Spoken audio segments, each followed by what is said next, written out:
Morality in decentralized law. The entire point of implementing decentralized law is to build civilization upon solid morals, and the entire point of building on solid morals is for lasting quality of life universally.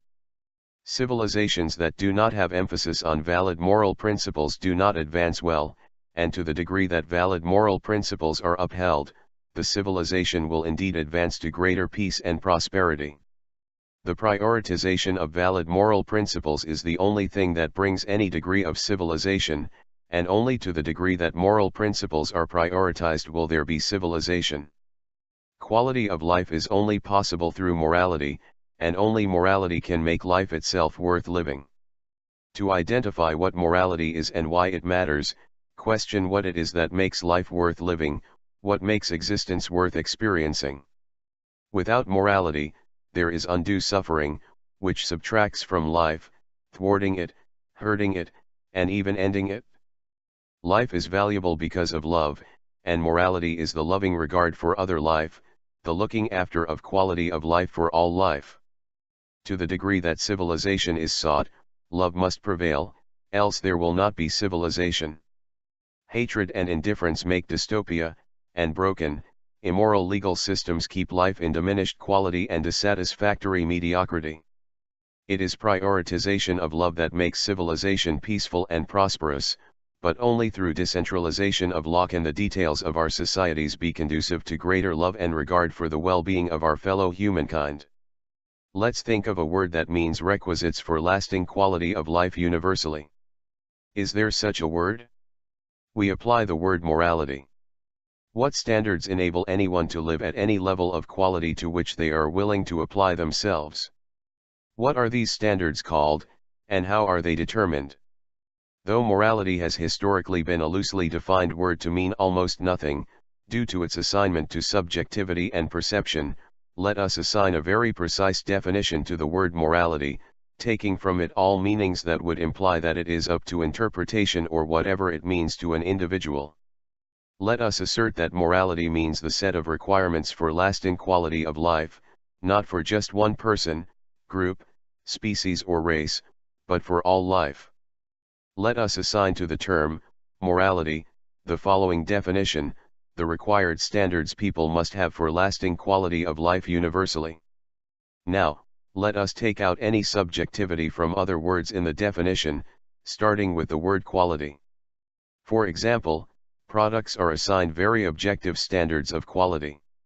Reliability, longevity, effectiveness/performance, usability, and so forth are objectively measurable and are not up to interpretation.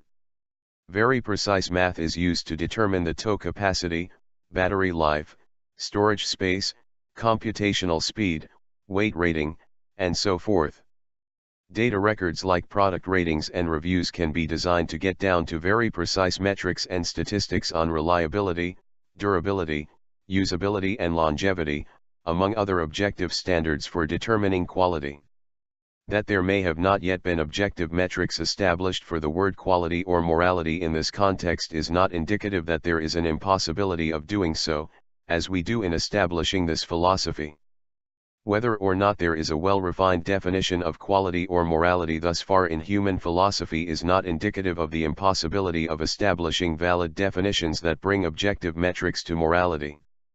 The greater good for the greatest number of people, or utilitarianism, is not optimal morality, not compared with individualism, which is the only moral philosophy without flaws. An individual is what life is all about. Only through the valuing of individuals and their innate rights can morality be realized. We must own ourselves, and govern ourselves. We must allow one another the freedom to make choices and learn from mistakes, but preserve accountability for infringing on the freedoms of others. Morality, if left to mean only whatever people view as acceptable or whatever seems normal to people, is without ability, as a word, to communicate a concept, because what it means and what it is, what it refers to and what it is understood as is far too vague, broad, and abstract to have any usefulness in communicating meaning to other humans. In the current definition of morality, there is contradiction. It is a word that refers to a concept of right versus wrong, while simultaneously carrying such looseness of definition that anything anyone establishes as right or wrong is so, and thereby morality of one person or group can contradict the morality of another person or group, which cancels out the entire concept it represents, right versus wrong. Having such contradictory terms puts people into confusion and ignorance on how to move forward intelligently in their lives, and this makes morality a topic that cannot be intelligible.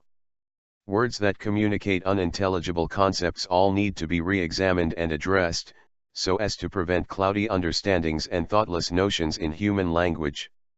Example: morality is the recipe for mutual, sustainable quality of life.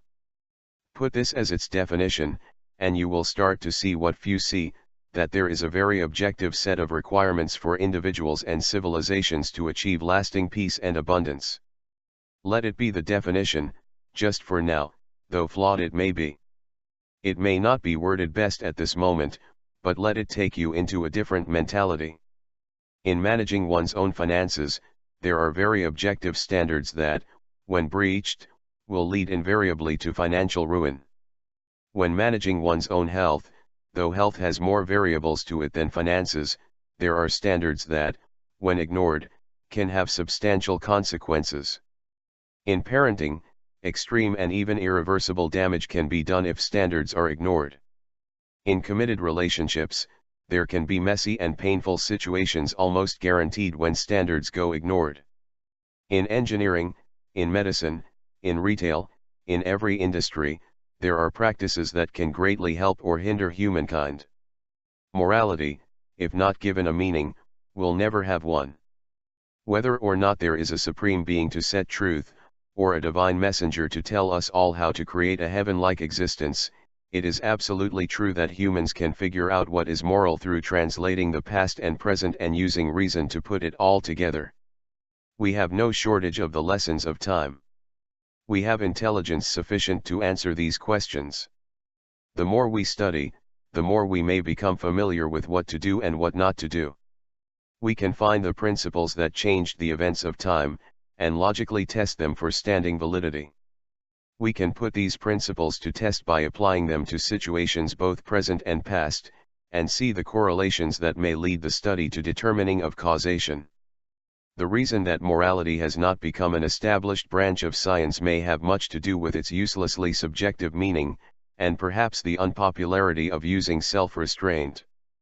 There is no branch of science that finds ways to prevent mass execution, starvation, pilfering, and all manner of other abuses caused by nationalism. There is no branch of science that seeks to prevent individuals, families and communities from enduring gross dysfunction and its corresponding decline in life satisfaction, health, stability, and many more traits universally desirable and even necessary. Inasmuch as there are ways by which we can impair lives with our actions, there are ways by which we can avoid the impairing of lives, and even help lives, in ways that don't impair lives. Maybe there is, in this concept, a definition for morality that can be more useful or fitting. It is not for one writer to define what morality is, but there does indeed seem to be much need to give attention to this term, this concept, and its potential usefulness in enabling a better quality of life, universally, sustainably, and reliably. Where we have long assumed that there is subjectivity or origin of this concept in religious or other unsubstantiatable ideas, there is now the suggestion that there are very concrete, mathematical and specific ingredients to be placed into what facilitates quality life experiences. We are overdue for revisiting what is valid in the category of what helps and hinders lives. We have bounteous junk doctrines and philosophies, and admittedly, this content may be among them, but for the sake of the future of humanity, we have got to get down to the foundations of what is moral, as in, what is right, beneficial, helpful, nurturing, etc., for all of humanity, universally, not just for some at the expense of others, not just sometimes, here a season of peace, there a season of peace, but reliably, sustainably, universally, as if the futures of our offspring depend on it. Because they do. Our human family has made just about every mistake at one point in time or another. We do not lack the lessons and data. Some do lack the belief that it is possible to determine validity of principles that bring the human experience to an exalted state, therefore resorting to cynical and mocking language like utopia and fairy tale to describe the notions of a world that mitigates these human plagues like war, poverty, crime, dysfunction, feuding and so forth. The belief that science can cure us of plagues like hepatitis and AIDS is likely much more prevalent than the belief that science can cure us of plagues like war and poverty. Let us revisit the philosophy around the topic of what is right and what is wrong, how to establish it, and what needs to be done after we establish it. By not having given morality any real estate in the vast land of science, and by having left morality in the realms of religion and mythology, we have done ourselves a great disservice, and have prevented the mainstream awareness of moral theories, which could by now be backed with significant amounts of irrefutable supporting evidence. In an atmosphere of decentralized law, where all humans can contribute to the questioning and creating of laws, and where all can examine moral philosophy, collaborating to establish sound moral principles, let us find our best morality, and apply it in the formation of law. Only in decentralized law can morals and law organically form to the best of human potential.